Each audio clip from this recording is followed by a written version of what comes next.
Etimolohiya. Magandang buhay, maligayang panonood dito sa Asignaturang Filipino YouTube channel. Sa araw na ito ay tatalakayin natin ang tungkol sa etimolohiya. At kung bago ka pa lang dito, huwag kalimutang i-subscribe ang Asignaturang Filipino YouTube channel at pindutin ang notification bell button nang sa ganon ay updated kayo sa mga bagong aralin na aking i-upload 2 hanggang 3 beses sa isang linggo. At ngayon ay tatalakayin natin ang tungkol sa etimolohiya. Ano ang etimolohiya? Ang etimolohiya ay galing sa salitang Griego na etymologia. Ang kahulugan ng salitang ito ay ibig sabihin may kahulugan. Bukod dito, ang etimolohiya ay isang pag-aaral na ang layunin ay malaman ang kasaysayan ng isang salita. Ang etimolohiya ay mula sa salitang Griego na etymologia na binubuo ng 2 salita na etomon at logos. Ang etomon, ang ibig sabihin ay may ibig sabihin o may kahulugan.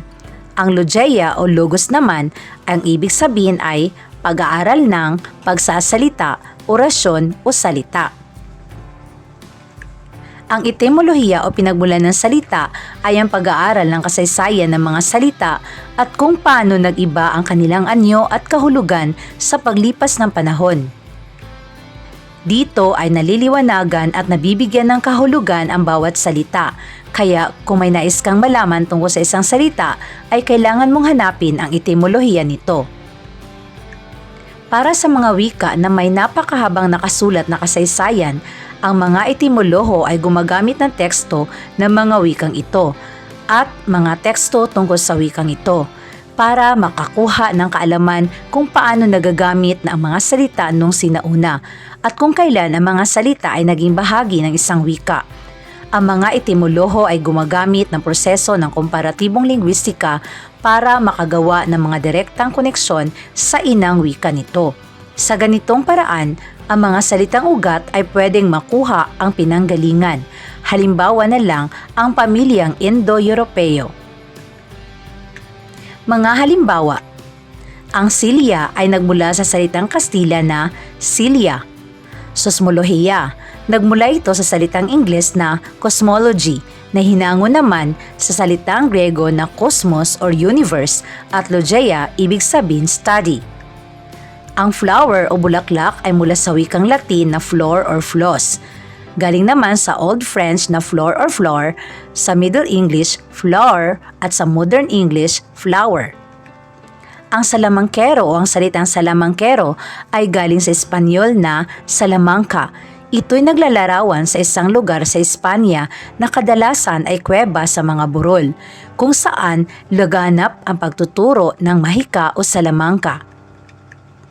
Ang salitang estatwa o sa Ingles ay statue ay mula sa salitang Latin na satwa o hinulmang imahe.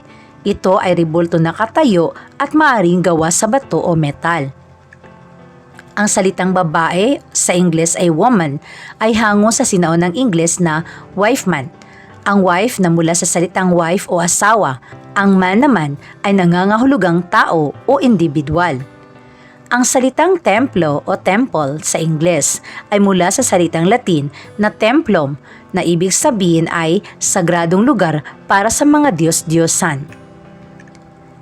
Ito ang mga halimbawa ng etimolohiya sa wikang Filipino na hiram sa wikang Ingles. Automobile, basketball, ballpen, jeepney, economics, high school, ketchup, manager, television. Ito naman ang mga halimbawang etimolohiya mula sa salitang Kastila na may kahulugan o may salita sa wikang Filipino. Silya, lapis, marso, revolusyon, prinsipyo, ekonomiya, kalendaryo, at eksplorasyon, at marami pang iba.